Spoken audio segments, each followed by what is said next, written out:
Hello students, welcome to the session on DBMS. In our today's lecture, we are going to see the relational algebra, that is different kind of operations that you could perform onto your tables. In our previous lecture, we have discussed the relational model and how we will be storing the data in the format of table. Okay, in a relational model, we will be storing the data in the form of rows and columns, which will be formed a table. Okay, which will be forming a table, and onto that particular relational we will be performing different kind of operations. I have taken these notes from your material so that it is very useful for you people while you are studying in the material itself. Okay, relational algebra, you see ma, this is a query language which is used for manipulating the data in the relational model. Means to say that it won't manipulate the data actually. Whatever the question that you are putting onto the tables, according to that it will retrieve the data from those particular tables, that particular relation, and it will be displaying you to the output screen. The queries can be implemented onto a single table. You can implement the query onto a single table, or you can go for multiple tables, and it will be resulting you on a single table only. So consider if you are having details like employee and his salary in different tables, or as employee information and his salary information in a different table. But depending on the employee ID, based on that, you people can gather information about the employee in a full-fledged manner. Consider you are having employee information over here, employee department information over here. Then you can find employee information along with his department information also by implementing what, this relational algebra onto your tables. In a theoretical manner it may not understandable by you people, but while you are going for the example it is very easy to understand.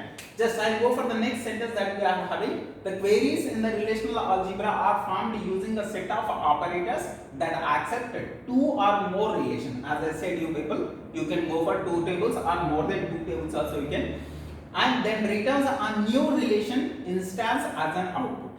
They will combine this, and as per your condition, as per your requirement, they will be giving you the new relation. And they have given some operations which are related to your relational algebra, like, I hope it is visible to you people, unary operations and set operations, join operations, division operations, aggregation operations, and grouping operations. These are different kind of operations that are available in your relational algebra. Okay, we will be discussing them one by one, but for now we will be discussing unary operation and set operation in this particular video. Now, in order to understand this, you need to have some examples. I have taken 5 tables like this: employee table, department table, and department location table, project table, and department table. For example, for an instance, I have taken this example. I can say, okay, try to understand the tables first. Okay, now I will go for the next one. Next picture. See this. These are my tables. These are my 5 tables. As I told you people, I hope it is visible. If it is not visible also, just try to remember. This is the employee table where I am having employee name, employee ID, birth date and address and sex, that is gender, and salary and department number, phone number and age. Like this we are having some columns, and department table, department name, department number, manager ID, and department location table, department number and department location, and project consists of employee ID, project number and project name, project location and department number. Along with that we are having one more table, department table. In this we are having employee IDs, department name and gender, that is like relationship. Okay, like this we will be having different kind of tables over here. For example, we have considered these all tables. Okay, do remember why? Because whatever the set operations, whatever the unary operations that I am having, I will be performing onto this. Okay, we are studying this theoretically. In our next unit, that is second unit, we will be performing all these operations onto your table so that it is very understandable for you. Okay, now I will go for the next operations that we are having. Okay, see, the first operations that we are going to discuss is your unary operators. are as unary operations. These unary operations are the unary operators which will be taking only one input in order to perform the operation. This is a sigma symbol that I am going to use in order to select the data from your table. Only from one table I want to select the data depending on my condition. See ma, this is, I will zoom it for you people, just try to understand the question. Okay, see this sigma indicates you what? Unary operations. It means for the select depending on this condition from this table. Okay, this is a syntax. See this example, sigma sex equals to female and department. From the department table, those who are having gender as a female, that need to be selected from your table. From which table you are selecting? From department table. See, while you are doing this, we will be using a select statement over here. Okay, this is a select statement. Select asterisk from department where sex is equals to F. When we are placing this into your Oracle database, SQL servers, whatever the database management system that you are using, it will be returning you this. See, from where it is returning? It is returning from dependent. Okay. Okay, just I will go for this. See this dependent table. In this we are having employee ID, department name and sex and relationship. Who is having F? Nivedita and Rowan and then Lizzie. Okay, these three persons are having the sex as F here. Okay, and in the next one you see we have got that output only in the next one, that is select operation. When I am doing the select operation, it is returning us these three names. Why? Because as a sex F, we are having these three persons only in our dependent operation, dependent table I can say. Okay, like this we can select the required data from your table. See the next one, select from what? Select from some employee table. We are putting some condition. Department number should be this and address should be this. Department number should be this, address should be this. When they are matching, then only they will return from your employee table. See, in our, it is returning only 2 rows. As it is having department number as 7 and address as New Jersey, it is written, and as department number is 8 and address is Detroit, it is written. But in generally our employee table is having so many rows in order to represent, but it is not showing all of them, it is showing only 2. Why? Because they are matched with your conditions. They are not displaying all these bullshits. Okay, they are showing you the required details only. Okay, that is the reason we can able to see only 2 details over here, 2 rows of information over here. Like this we will be using what? Select statement in order to show the output. As we are taking only one table in order to represent this, we are talking about the unary operators. Okay, unary operations I can say, while we are talking about the relational statements, relational operations. See the next one, next operation is project. Right? Project. This operator is used for displaying the list of attributes or the columns defined in that table. Means to say that in a table, if you want to look at only particular columns, say consider in employee, we will be having employee ID, employee name, employee address, all those bullshit things I don't want to see.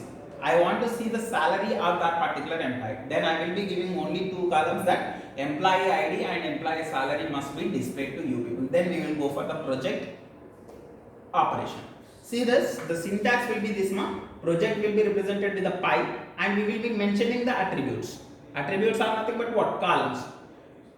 How many columns that you want to see, you need to mention over here. From which table you need to mention. For example, they have taken project table and they want to see phone number and department number. In generally, look at your project table. This is the project table. Project table consisting employee ID, phone number, project number, project name, project location and department number. But in this question you are giving the columns like project number and department number. These will be displayed from your project table. It won't show you the entire project table. it will be showing you those two columns only which are required by the user. This is how we will be using the project. Okay, and after this we are having one more operation, that is set operation. This set operations are similar to your set operations that you have learned in the mathematics, like union, intersect, minus, whatever the operations that you have learned in the mathematics, those will be implemented onto your tables. See, while you are having two different kind of tables, when you want to merge them, when you want to see the complete details in a single table, then we will go with the union operation. But in order to perform this union operation, you need to have the same number of columns, same number of data types that you are going to use in the table. Okay, so both the tables should have the same number of columns, same type of data that has to be stored into that particular table. Those should be matched so that you can implement the union operations onto those particular tables. Until or unless you should not implement this particular union operation onto that particular tables, I can say. See, if A and B are the two relations and are union compatible, then union of these two relations is expressed like this: A union B. Returns what? Uniquely all the tuples. Means to say that if you are having duplicate tuples, entirely it should be different from one another, then only it will be showing you the result. Say, consider if I am zooming it here, it will be more clear to you people. Say this, we are having three rows over here, 3 rows over here, right? If I am performing A union B, S1 union S2, then I will be getting these 6 rows of information into a common table, I can say. This is how union operation will be performed. Okay, in generally you people might have observed this in your mathematics, right? So consider if this is a set, if this is a set, we will be combiningly put them into a single set. Okay, that is what the thing that we are seeing in this particular union set operation. Okay, and the next intersect one. Intersect is also similar to your mathematical operation, which are common in the both table. Those will be returned when you are performing the intersect operation. Intersect operation. And here also we will be having the same condition that you need to have the same type of data and same number of columns that will be storing the data in that particular table. Okay, then only it will be written in the data. Okay, if you are not having same columns and same data, you should not implement the intersection operation onto them. And we will be having one more operation, that is set difference operation, that is minus operation. This minus operation will gives us values from A minus B. Say suppose A is a table and B is also a table, which are common in both of them. It will be written from A, it won't return from B. It won't return from B table. This is what they have given in this particular statement. This operator is also called as minus operator, and if A and B are the two relations, and then if they are union compatible, if they are satisfying the conditions, then it will return the rows which are there in A but not in B. Okay, it will minus from A to B. So if you are performing B minus A, then it will return rows from B, not from A. Like that it will be returning the data from your table. Okay, for example, observe this table now. This is the employee and projection 2. Okay, employee minus projection 2 we are doing. So employee table consists of so many things. Just I will go for the previous slides so that you people can understand. So see here, employee table is having this much of data, but employee minus projection 2 we are doing. Projection 2 table is consisting this John and Bill. This John and Bill will be eliminated from this employee table and it will be returning as the remaining rows. This John and Bill, these two persons will be deleted from this employee table and it will be returned in a minus operation. Just see whether it is there or not. See, Bill is not there, John is not there. This John is different from first John, no? Why? Because this employee ID is different. Okay, this is how we will be using what? Yeah, set difference operation. Okay, and after this we are having cross product. See this, cross product is nothing but every column of one table, every row of one table is multiplied with one row of second table. See this, column 1, column 2 of A and column 1, column 2 of B will be there over here, and every particular row of this A will be multiplied with this particular B. See this, 1A, 1A, yes, it's okay, A1, 1 and B, and again 1A is repeated over here, okay, 1A will be come with A2, 2 and B2. Okay, like that it will be repeated for number of times, and then it will be repeating for number of times also, 1A, 1B, 1C. Means to say that cross product will be done from A to B. A to B cross product will be done. Okay, so if this is a single column, 1A is done, 1B is done, 1C is done. You can observe this. Okay, and 2A is done, 2B is done, 2C is done. In the same way, we will be having 3A, 3B and 3C also. Okay, see this in this way, 3A, 3B, 3C. Like that we will be repeating the same number of times for the next time. Okay, A1, 1B, A1, 2, B2, like this. It will be repeated for number of times in a cross product. And we will be having few more operations which are join operations that we will be discussing in our next lecture. Okay, I hope it is clear to you people. That's it for now. See you in the next one. Thank you.